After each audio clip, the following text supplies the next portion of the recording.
चलिए आज हम 10th क्लास का साइंस का कुछ डिस्कशन कर रहा हूँ। देखिए पहला क्वेश्चन जो है, निम्न में कौन ऑक्सीकरण की क्रिया नहीं है, ऑक्सीकरण की क्रिया कौन नहीं होता। तो ऑक्सीकरण की जो क्रिया है जो नहीं है वो आपका देखेंगे, सबसे पहले ऑप्शन देख लेंगे, दहन, भोजन का पचना, श्वसन, अपक्षेपण।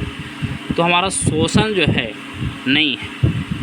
भोजन का जो पचना है वो आपका हमें बताए थे कि भोजन जब पच जाता है तो रिटर्निंग फिर लौटेगा नहीं, तो ये रासायनिक परिवर्तन में आता है। दहन कहते हैं किसको, तो दहन जब भी कोई भी पदार्थ है जो ऑक्सीजन को उपस्थिति में पूर्णतः रूप से जब जल जाता है उसी को हम दहन कहते हैं। बढ़ते हैं थोड़ा सा नेक्स्ट प्रश्न की ओर।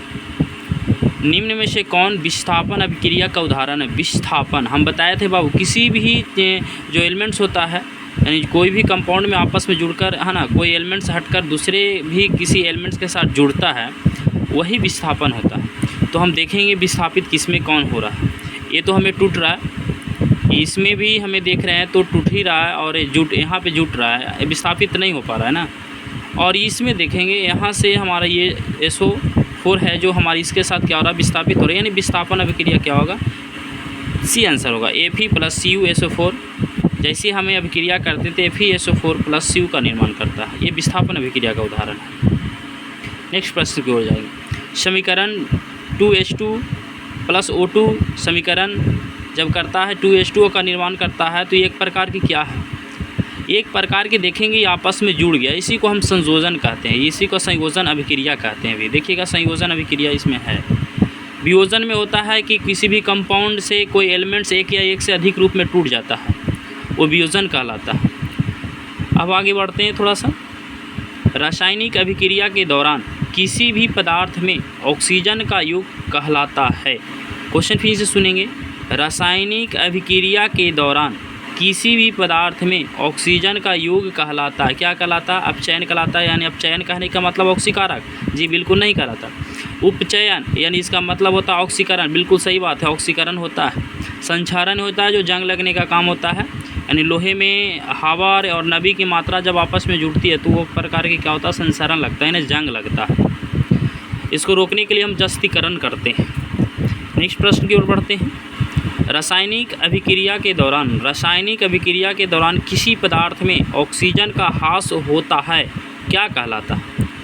कहता है रासायनिक अभिक्रिया के दौरान किसी भी पदार्थ में ऑक्सीजन का ह्रास होता है, क्या कहलाता है। जब ह्रास होता है तो आपका जब कमी होगा तो क्या कहलाएगा, अपचयन कहलाएगा। क्या कहलाएगा, अपचयन। चलेंगे आगे बढ़ेंगे। N2SO4 जब BeCl2 से रिएक्शन करके क्या बनाता है, BeSO4 बनाता है + 2NaCl बनाता है, यानी किस प्रकार की अभिक्रिया, तो देखेंगे यह एक प्रकार की क्या हो रहा है, द्विविस्थापन हो रहा है, यानी एक दूसरे से। ये है जो सल्फेट है जो Ba के साथ अभिक्रिया कर रहा है, जुड़ रहा है, और क्लोरीन है जो सोडियम के साथ जुड़ रहा है। तो ये एक प्रकार की द्विविस्थापन है, क्योंकि दो एलिमेंट्स एक दूसरे से क्या हो रहा है, विस्थापित हो रहा है, इसलिए द्विविस्थापन होता है। संयोजन अभिक्रिया हम बताए थे, कहता है एक या एक से अधिक एलिमेंट्स आपस में जुड़कर है ना, जब जुड़ जाता है तो एक प्रकार के जब संयोजन में आ जाता है। वियोजन हम बताए थे किसी भी कंपाउंड है ना टूटकर एक या एक से अधिक एलिमेंट्स बिखरता है ना, वो वियोजन कहलाता है। देखेंगे अगला क्वेश्चन। जिंक तथा कॉपर सल्फेट जब रिएक्शन करता था, जिंक सल्फेट और कॉपर का निर्माण करता है, तो यह रासायनिक अभिक्रिया किस प्रकार की है। देखेंगे ये जब हमारा देखेंगे ये सल्फेट है जो हमें जिंक से निर्माण किया, और कॉपर बाहर हो गया, यानी एक प्रकार की क्या हो गया, विस्थापित हुआ है। और विस्थापित हुआ तो हम क्या करेंगे, विस्थापन अभिक्रिया करेंगे। द्विविस्थापन में हमारा क्या होता है, दो एलिमेंट्स विस्थापित होता है। एकल विस्थापन में होता है एक एलिमेंट्स विस्थापित होता है, ठीक है, समझेंगे। अगला क्वेश्चन। साग सब्जियों में विघटित होकर कंपोस्ट बनाना किस प्रकार की अभिक्रिया है। यानी साग सब्जी में विघटित होकर कंपोस्ट बनाना किस प्रकार की अभिक्रिया है, तो ये एक प्रकार की ऊष्माक्षेपी है। क्या है, ऊष्माक्षेपी है। उपचयन वह प्रक्रिया है, उपचयन कैसा प्रक्रिया हम बताएं। उपचयन एक प्रकार के ऑक्सीजन का क्या करता है, योग भी करता है, इलेक्ट्रॉन का त्याग करता है, बिल्कुल सही बात है, हाइड्रोजन का वियोग करता है, सभी बिल्कुल। और आगे बढ़ेंगे। श्वसन किस प्रकार की रासायनिक अभिक्रिया। श्वसन हम बताए थे ऊष्माक्षेपी अभिक्रिया, हम पढ़ाते वक्त भी बताए थे। शोषण किस प्रकार की रासायनिक अभिक्रिया? ऊष्मक्षेपी। कैसा बाबू? ऊष्मक्षेपी। संयोजन बता ही दिए, उपचयन के बारे में बताएं, ऊष्मशोषी के बारे में भी समझा रहे हैं। ऊष्मा का जब शोषण होगा तो हमें ऊष्मशोषी में जाता है, जब मुक्त होता है तो ऊष्मक्षेपी कहलाता है। नेक्स्ट की ओर चलेंगे। कॉपर ऑक्साइड प्लस हाइड्रोजन से रिएक्शन करके कॉपर तथा जल का निर्माण करता है। तो किस प्रकार की अभिक्रिया? तो देखेंगे ये हाइड्रोजन है जो ऑक्सीजन से अभिक्रिया करके बाहर कर रहा है, यानी रेडॉक्स अभिक्रिया होता है। कौन सी अभिक्रिया होता है? रेडॉक्स। क्या कौन सी अभिक्रिया बाबू? रेडॉक्स। चलते हैं नेक्स्ट प्रश्न की ओर। नेक्स्ट प्रश्न में देखते हैं थोड़ा सा। कह रहा है नीचे दी गई अभिक्रिया में कौन सा कथन सही है? तो देखेंगे कॉपर और ऑक्सीजन से रिएक्शन करता है, 2CO बनाता है, यानी ऑक्सीकरण करता है ना। क्या करता है? ऑक्सीकरण। देखो ऑक्सीकरण कौन में करता है? ये अपकरण कर रहा है, कॉपर नाइट्रेशन नहीं, ऑक्सीकरण कर रहा है। क्या कर रहा है? ऑक्सीकरण कर रहा है। चलिएगा समीकरण कैल्शियम कार्बोनेट जब ऊष्मा है ना, क्या कर रहा है? ऊष्मा कर रहा है, तो CO प्लस CO2 का यानी कार्बन डाइऑक्साइड किस प्रकार की अभिक्रिया है? तो वियोजन हम बताए थे, ये टूट रहा है। क्या हो रहा है? टूट रहा है। प्रकृति में ऑक्सीजन का संतुलन कैसे बना होता है? प्रकाश संश्लेषण से बनता है। बिल्कुल सही बात है। अभिक्रिया CO प्लस जल जब रिएक्शन करता है तो CO प्लस OH का होल 2 किस प्रकार की अभिक्रिया है? ये संयोजन है, क्योंकि जुड़ जा रहा है। क्या हो रहा है? जुड़ रहा है।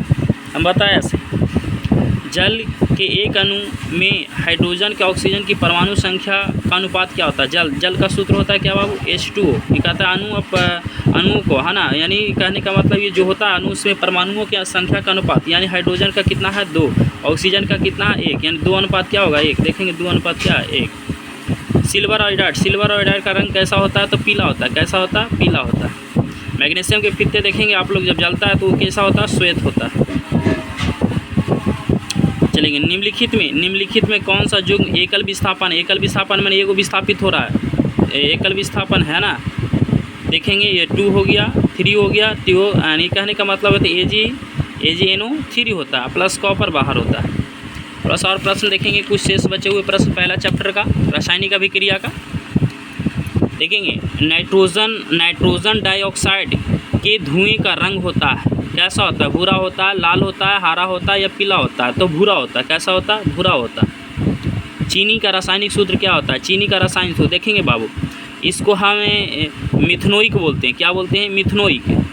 इसको बोलते हैं हम लोग देखेंगे इसको बोलते हैं मिथाइल एल्डिहाइड, और इसको क्या बोलते हैं? चीनी बोलते हैं। यानी C12H22O11 का सूत्र क्या होता है? चीनी का सूत्र होता है। सल्फ्यूरिक अम्ल का रासायनिक सूत्र क्या होता है? सल्फ्यूरिक अम्ल का बताए थे है ना, सल्फ्यूरिक अम्ल का बताए थे H2SO4 सल्फ्यूरिक है ना, सल्फ्यूरिक अम्ल का बताए थे H2SO4। थैंक यू मेरे दोस्त। मेरे वीडियो को लाइक करेंगे और शेयर करेंगे। कोई भी प्रश्न पूछना है तो कमेंट में ज़रूर डालें। Thank you.